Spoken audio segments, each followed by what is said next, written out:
இலங்கை அரசாங்கத்துக்கு எதிராக கடினமான நிலைப்பாட்டை எடுக்க கனடா மத்திய அரசாங்கத்துக்கு பிரம்டன் நகர முதல்வர் பேட்ரிக் பிரவுன் கோரிக்கை விடுத்துக் கொண்டார்.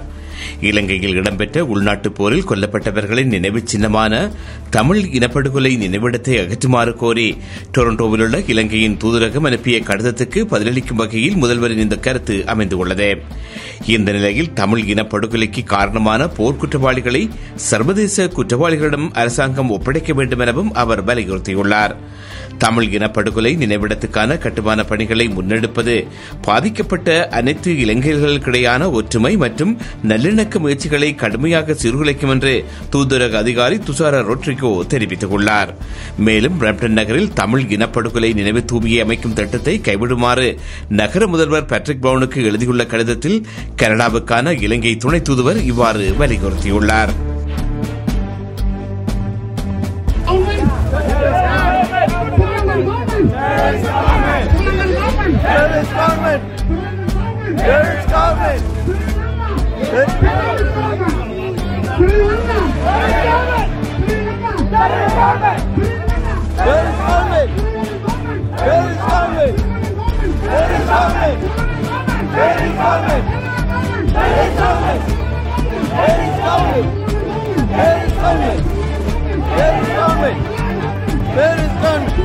டிவிஐ யூடியூப் சேனலில் இணைந்திருக்கும் நேர்கள் அனைவருக்கும் எமது நன்றி.